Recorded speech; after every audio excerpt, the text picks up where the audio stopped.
grandmother?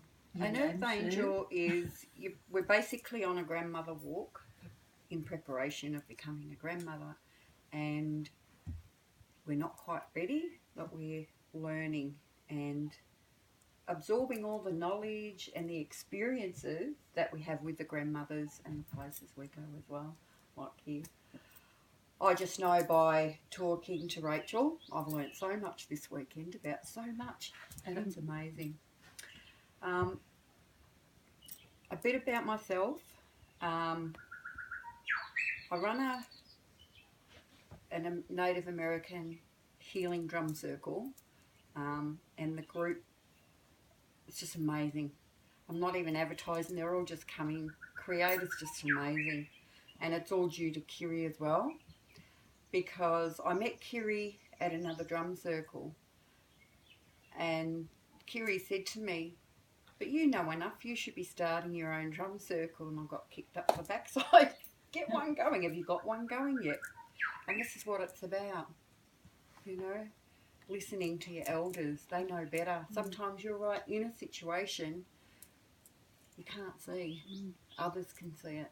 And this is why I admire Kiri so much, because she's of that knowledge that she's learned and she can see, and she's been around like-minded. So I listen to Kiri. And my mother, of course. And I haven't looked back. I really haven't looked back. And when Kiri chose me as an Earth Angel, I was just, dumbfounded, you know. But I've learnt never to question, because like Kiri says, there's no accidents. We're where we're meant to be. The Creator makes sure.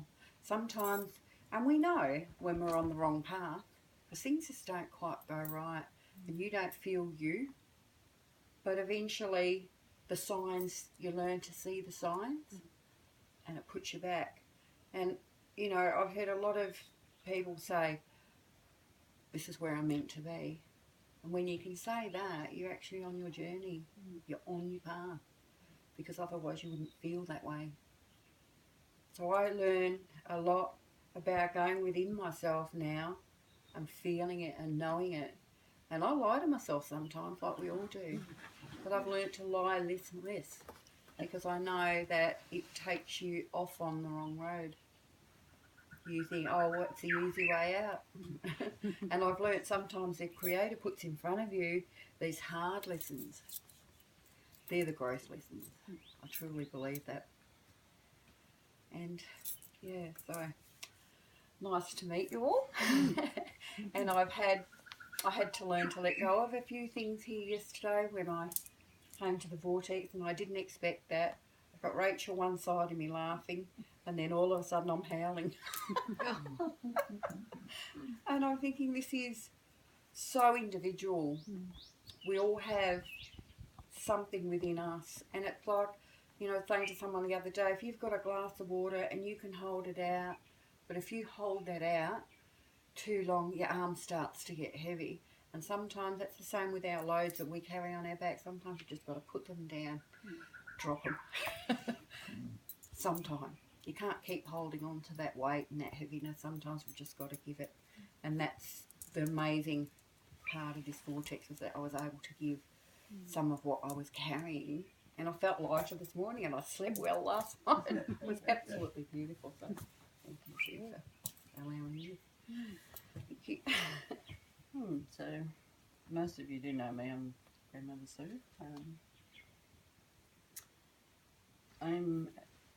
I work very differently to most people. I'm normally in the background and nobody knows who I am, but Kiri sprung me and asked me to be a grandmother, and the rest is kind of history. But to tell you a little bit about earthkeeping, I've shown you a little bit of what we do and how I find these places and things.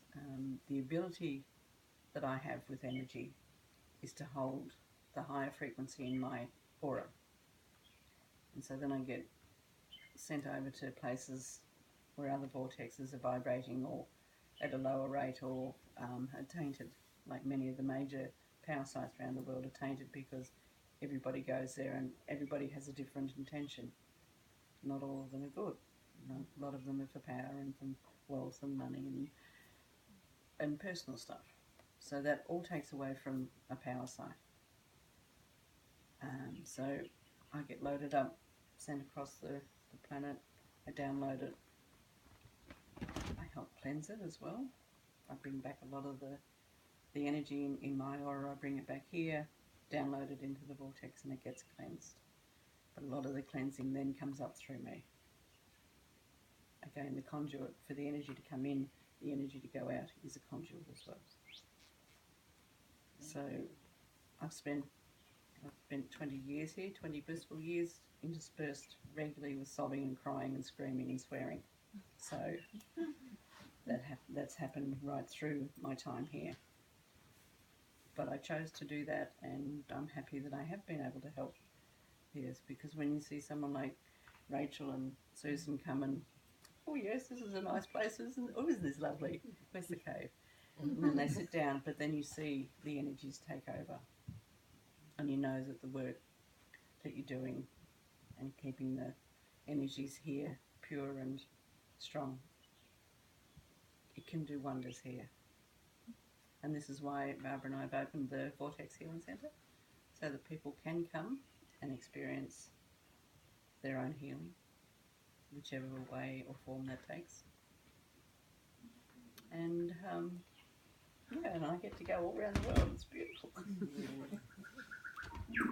I recently went to Easter Island, and that was sort of the culmination of all my work. I got to connect a big band of energy right around the planet, and it was the highlight of my life. I loved it.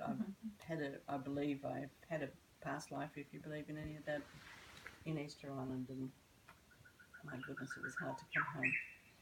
It was beautiful. It resonates now at a very high frequency, or it always did beforehand anyway. They don't have newspapers, they don't have anything.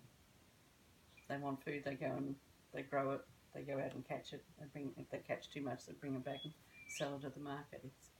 Their festivals are free meals for everybody. They spend all day cooking, and then everybody lines up with their containers and takes home the food. It's an amazing place. It's somewhere everybody needs to witness, isn't it, Elaine? Yeah. Elaine's been there last year. It is just a serene place. You're happy. Everybody's happy. And it was very difficult coming back. And I had to force the rest of it to catch up. I think most of me is back, but I think part of me's still there. So that's part of what I do, and I think the beauty of the grandmothers is that each of us have a different skill set. And we bring our own individual talents into it.